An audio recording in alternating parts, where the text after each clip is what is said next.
Hello and welcome everybody. We are back with series 2 of the Weird World of Knowing. Very excitingly, I have a very dear friend who I met in quite weird circumstances. Again, is it 2020, Karen, or 2021 now? I'm not quite sure. I've lost track. I think 2020, I've lost track, but I think it was 2020. So this is Karen Darke, MBE, Paralympian, gold medal winner for hand biking, and avid explorer of anything quite dangerous, I think, really. All across the world, Karen has done some really wonderful, heart-stopping, crazy, wonderful things. But I'm going to let Karen tell us a little bit more about that. But first of all, Karen, we met, didn't we, in strange circumstances after the 30-odd years of not knowing, not seeing each other. We re-met again in a clubhouse room, which is like a mini podcast room where you can have conversations about anything, can't you? And we realized that we knew each other, and this strange journey it took us on has resulted in us being actually really quite deeply connected on a spiritual level, really, and it's a beautiful journey. So tell us a little bit about the room that we were in. It was called Quest 79. So tell us a little bit about that and how it came about and where it's taking you by the end of this year. It's definitely taken me on some unexpected journeys, one of those being meeting you, as you say. So I never really knew anything about numerology or had any knowledge or interest in it particularly. But in the Rio Paralympic Games, I won the 79th medal for Britain. And it struck me as really strange that that was the number of the medal that I'd won, because all summer there'd been a joke between some of the team members and myself about me being a diva, asking for my drinks at 79 degrees. I always asked for them extra hot. And a barista told me to ask for them at 79. So it had been this kind of 3-month long joke. And then won the 79th medal. And then this number just kept appearing everywhere. I wanted to go to the Outer Hebrides when I was at the Paralympic Games. I kept dreaming of this beautiful, serene place and the recovery. And then I saw an article that a ferry had crashed, run aground with 79 passengers on board. And I was like, okay, I definitely need to go there now. And then I'd forgotten that 79 is the atomic number of gold. And I used to be a gold geologist, studying gold in the Bolivian Andes. So I can't remember where else, but it was just one of those things where everywhere I went, and I know once we're tuned into something, we see something more and we notice it, but it really did seem quite strange. And I just kind of latched onto this idea that really my journey to Rio and winning a gold medal was not at all about winning a medal. That wasn't going to make me happier or a better person or anything, but it had been profoundly about the inner journey it had taken me on.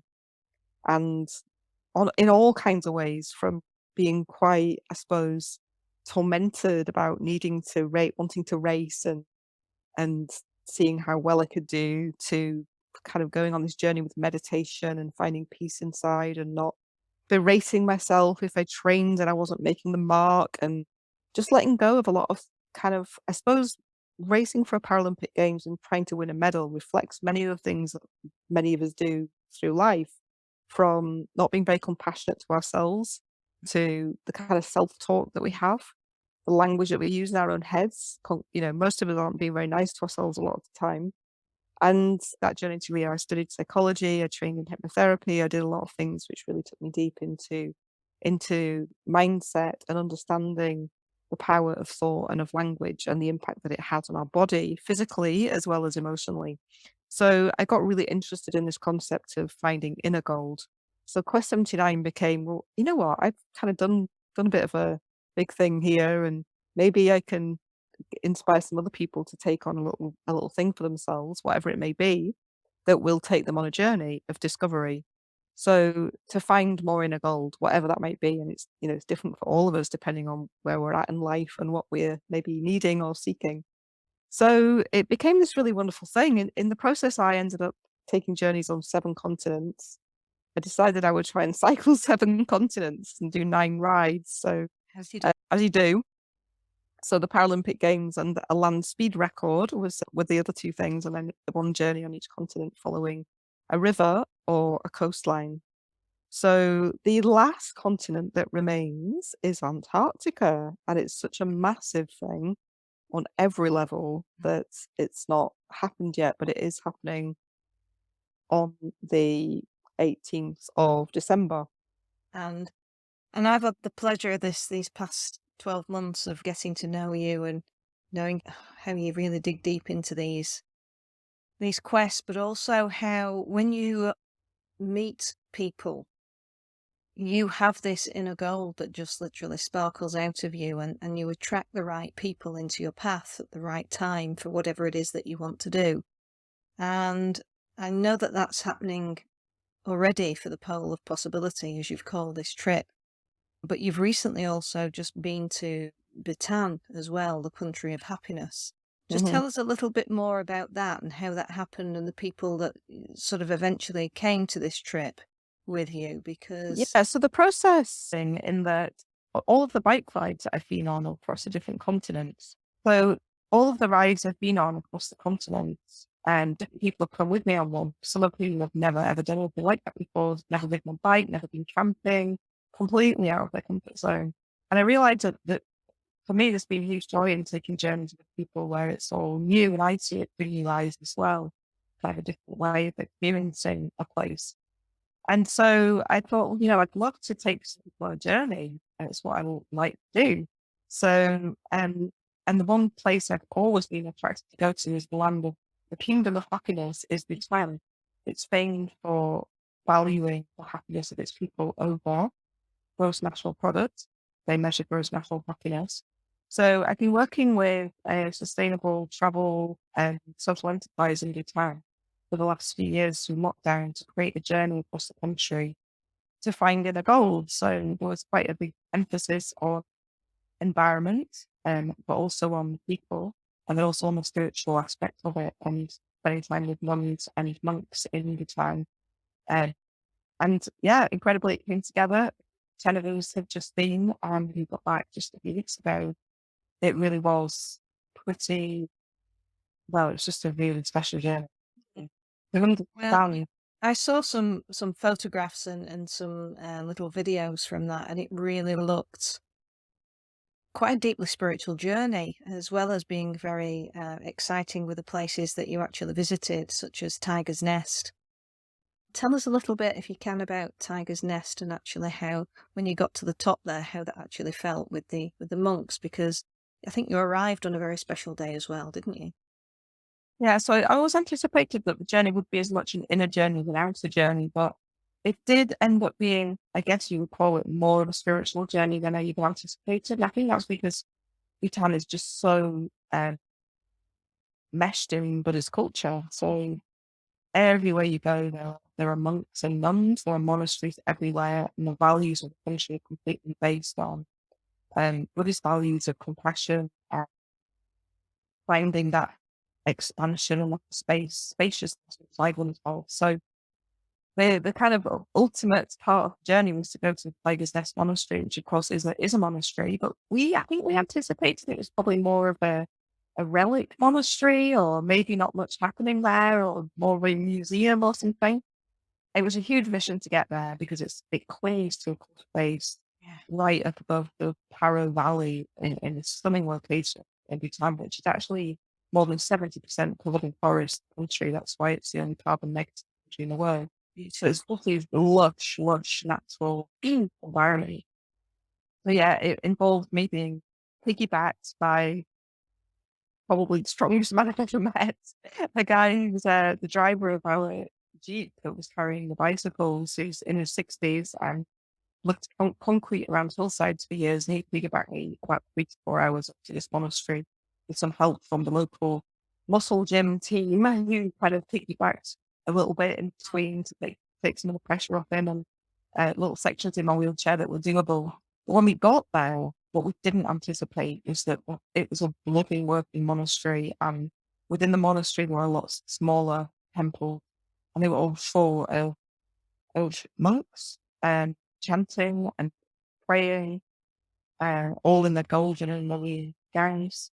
It was just really incredible to arrive in that atmosphere. And it turns out that that's not every day there are certain days of the lunar cycle, which are called auspicious days. Uh, those are the days that the monks really go deep on their meditation and chanting in the temple. So that just happened to be by accident the day we went there. So it was really very, very moving. Incredibly surprised to arrive in this very special place. Beautiful. Now you say surprisingly, and because I think you're quite scientific really in some of the ways that you approach things. Um, but actually these surprising things that happen to you a lot, don't they? There's so many synchronicities of timing, of numbers, of really beautiful things being there at the right place in the right time for you to experience the real depth and golden moments, really, I'd say, of wherever you sort of plan to be. Um, how often does that happen for you, these inner gold moments? How often does it really happen, do you think? Well, I don't know if I'd call those in the gold moments, but they're definitely, I suppose it's just a sense that the universe or things are working for you and with you, or with me and for me, as I believe it is for all of us.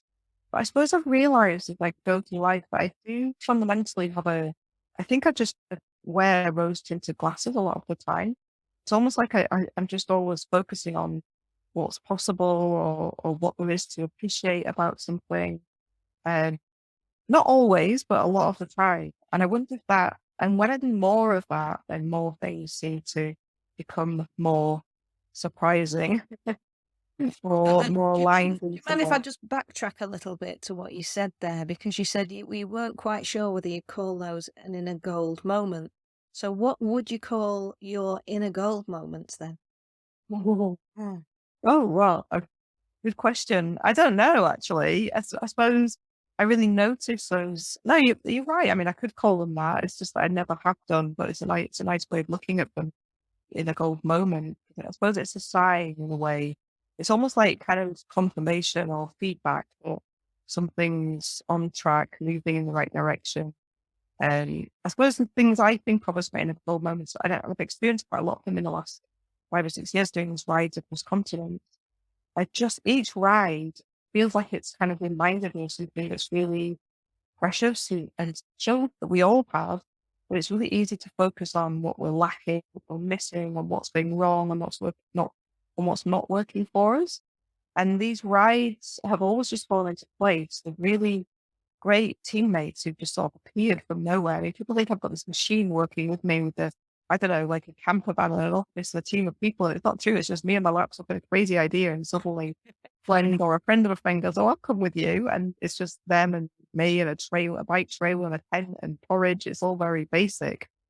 But each ride has given me, I would say, a gift or a reminder of a gift that's accessible to all of us. So, for example, the first ride was actually in South America, in Patagonia, and I was suffering from a really bad shoulder injury at the time, which is from the Rio Paralympic Games. I was lined up to have shoulder surgery, but in the process of that journey through South America, which I was very doubtful about going on because my shoulder was so bad, it just resolved itself and healed, and I got back and I just cancelled the surgery. I've never had a peak out of my shoulder since. I think it's because my focus shifted from putting myself under pressure, like all of that pressure and stress about going to Rio and trying to win a medal, even though that was also a line in one Mm. way. And it's almost like I came out of that and allowed my body just to find its own way, support of this beautiful wilderness place. I'm some good friends. The next journey I went on was across Australia, I think. That was pretty special. It was I just had this incredible series of moments towards the end of the journey to start to get off journey a little bit, I don't know if depressed is the right word, but conflicted about whether or not I should end my athletic racing career and feeling like really hard to let go of that identity and potentially change into a new life. And I didn't actually leave it, which probably should have done at that point. But at the end of the journey, I had these really expansive moments of I can't describe it other than just gratitude. So intense that I remember just throwing my arms in the air, kind of like, woo, to the sky. It's just really being reminded of that. And I think, yeah, each of the lives had its gift. India was all about love. I was with a couple of friends who decided to basically, yeah, seal their relationship and get married. We had a kind of pre-wedding ceremony on the Ganges at the end. Everybody we met just gave us so much love and kindness and that connection, which is really incredible. It reminded me that it's amazing what we give to each other if we just they do love. So yeah, I think that those have been what I think of as my inner goal moments, Mm. those special times with other people where you really feel something quality like that, just so, which we can have all of the time if we just allow ourselves to really connect and focus with it instead of getting stuck up in frustration or anger or stress or lack or worry. And it's easier said than done. I know it is because I still do those things sometimes. But if we can, Well, yeah, but is it all the more, sometimes do we need that stress, and that angst for something like your trip to Antarctic, for the pole of possibility? Just explain to people why you've called it the pole of possibility as well in a moment. What are you expecting then from the Antarctic in that stillness, I suppose, that so cold and barren landscape that you're going to? What are you sort of expecting from that? I have, each trip, like I've not really had an expectation. It's just kind of unfolded. In a way, this is probably the one that I maybe have more of an expectation from, only because I've experienced a similar environment in Greenland before. Mm. And it's really that I know that being in that blank, white, icy, pure environment is so empty.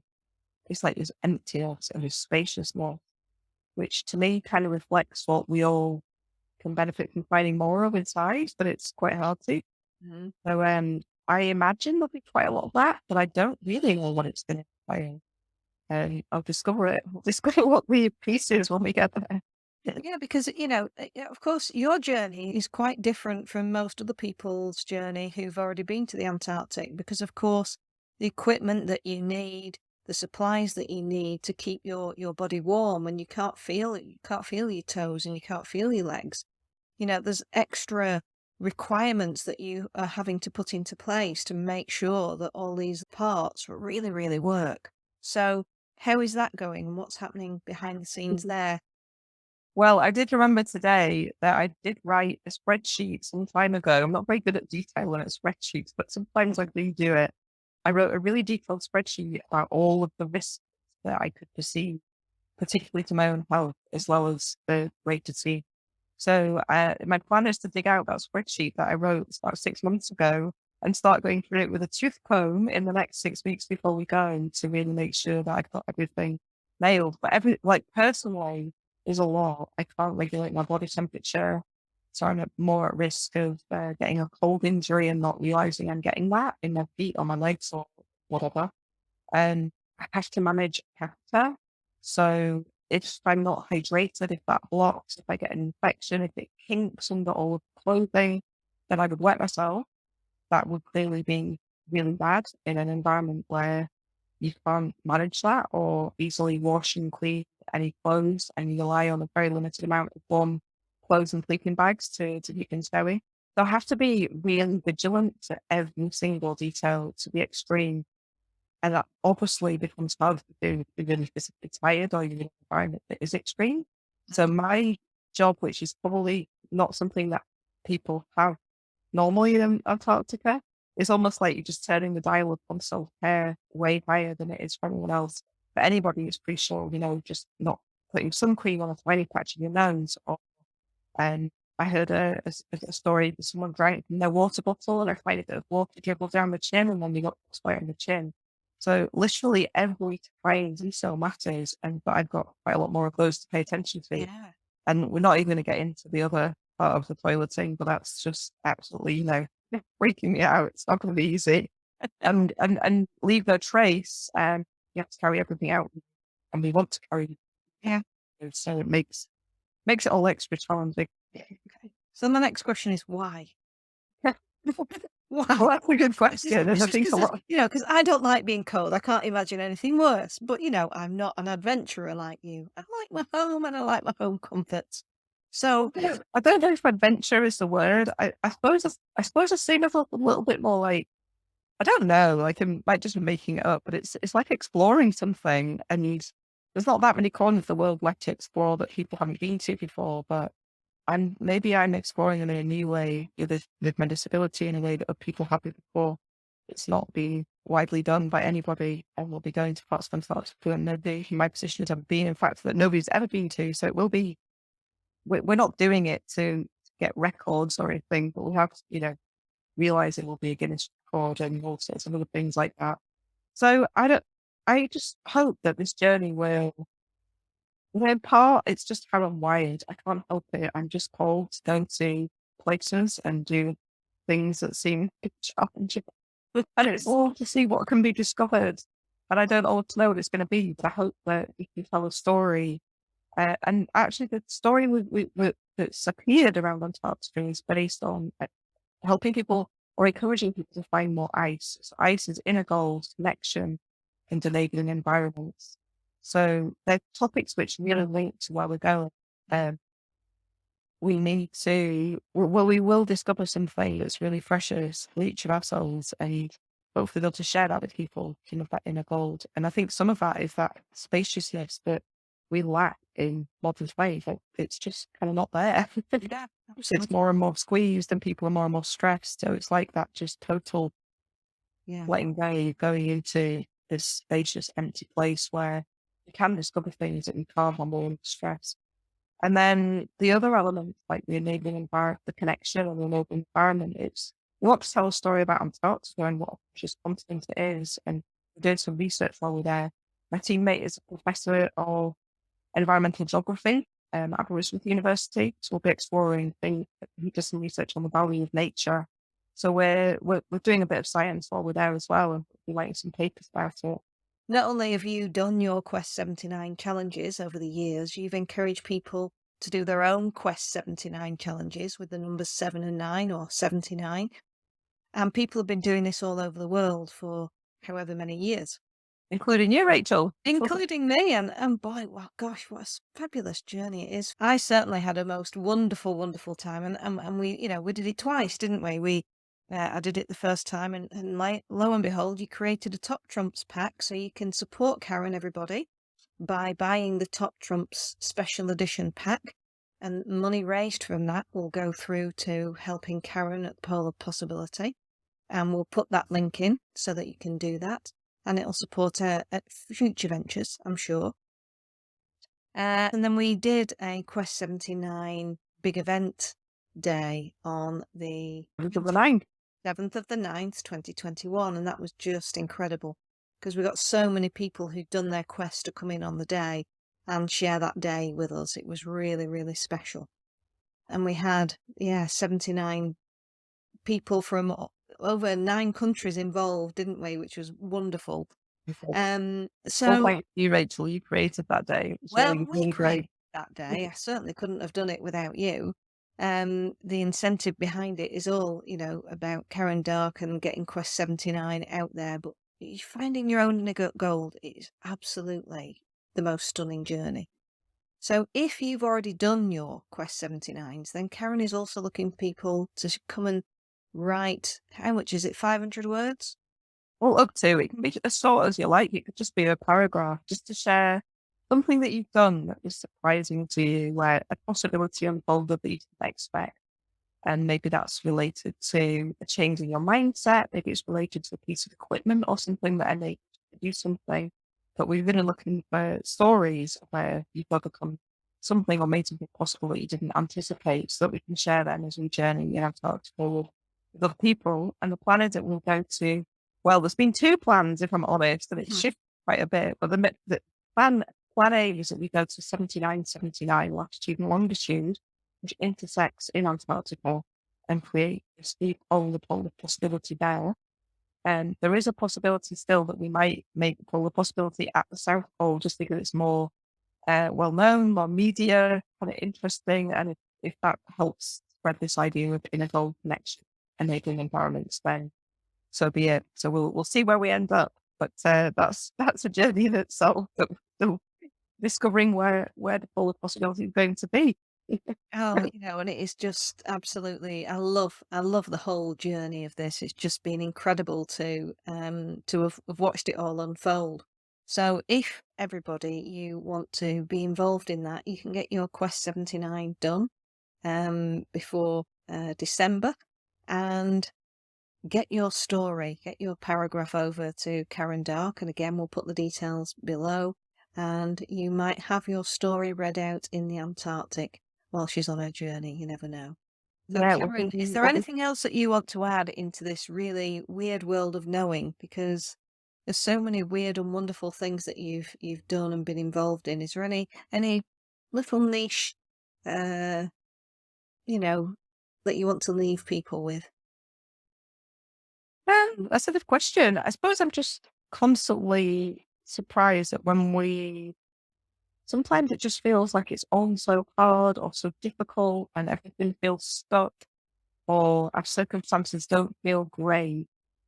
But I've been reminded so many times that even if you can just shift fraction towards this idea of possibility, it can lift us out of something really difficult and take us to these quite magical places that we're not anticipating or expecting. And when I was a kid, I really liked they were called they were like design your own adventure books. I don't know if you remember them, but you could read and then you got to a decision and you could turn to a different page depending on which decision you took.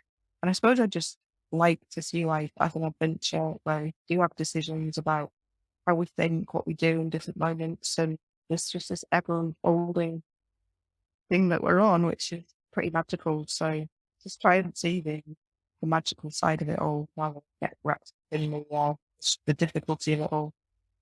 I love it. I love it. So there we go, everybody. Karen, thank you so much for joining us on the Weird World of Knowing. If you'd like to share, follow this podcast, please do so, because the more we can share the world of weird, then we're making it more normal for everybody to go and explore and be curious. Stay curious, just like Karen is, to see what's actually out there. And we never know what we're capable of doing. Thanks very much. Thanks, Rachel.